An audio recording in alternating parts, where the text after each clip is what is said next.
Yo, I've not done this for a while now, but I thought I'd just, should basically just sit in front of the camera and talk for a bit. Like, I've not done that in ages. Just a chill little video, just talking, shooting a bit of shit. But basically, yeah, so I was at work yesterday and I saw this fish swimming around the bowl. And it would go around and around and up and down. It would pick up the odd pebble and spit it back out again. And it just sort of got me thinking, especially there, sat there looking at all these people sat at their tables while I was, so I work at a restaurant, an Indian restaurant, for a bit of context. But yeah, so I was looking at this fish and I was kind of like, you know what, like, isn't our lives all like this fish? And this is going to sound totally like stupid, and because it kind of is. But yeah, like, I was just sort of thinking that.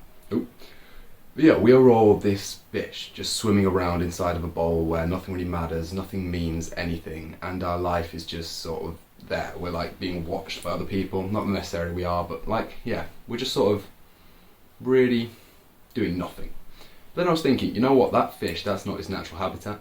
The real place this fish lives is the ocean, where it can experience things, where it can be free, where it can go about and swim and see different things and meet other fish and see huge trenches of ocean and all this cool shit. But that fish in that tank hasn't ever seen any of that. And what got me thinking is this, is that this fish right there is comfortable, it's happy, it's safe, it's content, happy, let's call it that. I'm sure if you ask the fish, it would say, yeah, you know what, life's pretty fucking good right now. I get free food, I'm warm, I can swim about, I can pick up these rocks and chuck them about all over the place, it's good. But does it know real happiness? Because happiness and emotions, like all these things, it's a relative thing. So happiness is a comparison to depression, it's a comparison to sadness. You can only be happy if you know what sadness is. But if this fish has only ever known comfort in its life, surely its baseline for what happiness is so much lower than if it was out in the open swimming around.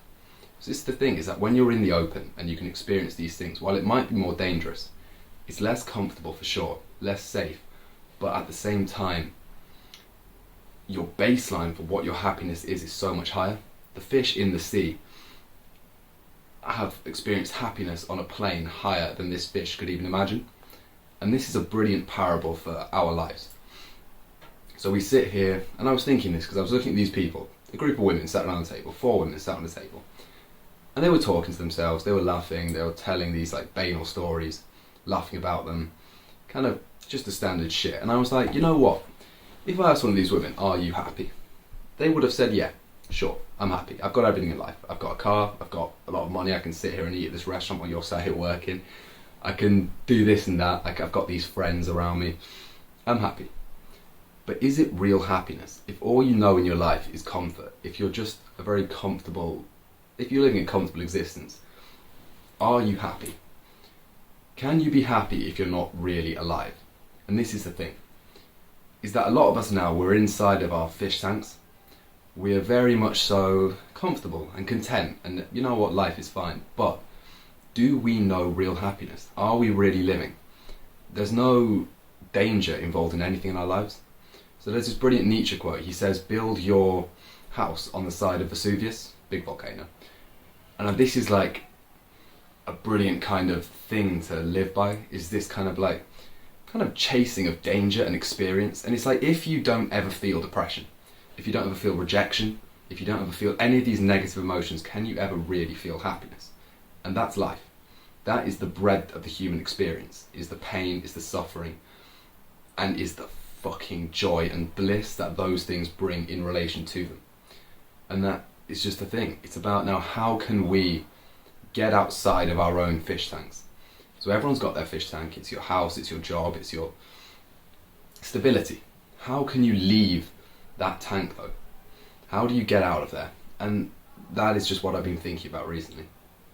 So yeah, how? I mean, this is the kind of thing I've been trying to incorporate into my own life recently. This sort of chasing of experience. So the other week, for example, me and a mate, we just said to each other, you know what? We looked at flight prices on Ryanair and we said, you know what's looking good right now? Lithuania is looking cheap as fuck. So we went to Lithuania. We just dropped everything and went. And you know what? That was probably the most spontaneous thing I've ever done in my life, and it felt brilliant. So it cost money, sure.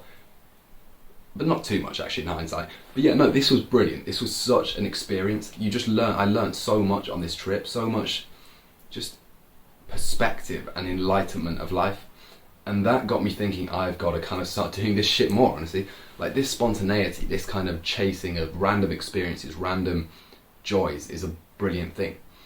And yeah, I guess, I don't really know what I've made this video to try and inspire some people to get out of their fish tanks, to get outside of their comfort zones and start swimming in the actual sea. Be a fucking shark instead of a little goldfish swimming around a tank. Go and chase experiences. Even if you're afraid, even if they're going to bring rejection, even if they're going to bring depression, sadness, instability to your life, just know that if you don't have any of those things, this contentment, this happiness that you're experiencing at the moment is nowhere near the maximum of what your life could be. The breadth of the human experience only comes from expanding your experiences, from feeling the highs as well as the lows. So yeah, I guess that's basically what I'm just challenging you to do, is get out there and just do shit. Start living your life without running away from fear. Start living your life, just fuller. Look for more pain, look for more suffering, look for more spontaneity, more happiness, more joy. Do all of these brilliant things. Go and read a bit of Nietzsche. So I've just finished him, Thus Spoke Zarathustra. It was actually a really good book. I finished it on the plane back from Lithuania. But yeah, no, it was cool. It was just this whole idea, of how much we prohibit ourselves from our natural existence, how much we prohibit ourselves from just the joys of life, the intoxications he calls them. So things like lust, things like anger, things like rage, but also things like bliss and joy. These things that intoxicate the mind, that intoxicate the emotions so much, but that we experience so little of in our day-to-day comfortable lives. So yeah, I mean, that's the end of the video. I'm going to end it there, but stick around for more types of these kind of videos. I think we're just going to have more like just chilled out, stand in front of a camera, easy. Because I'm a uni student at the moment, I don't have too much time or motivation to sit there and make proper videos like I used to, which is sad because I did like making them a lot, but I think I can still do videos like this and I guess try and help and inspire people. So yeah, stick around for that.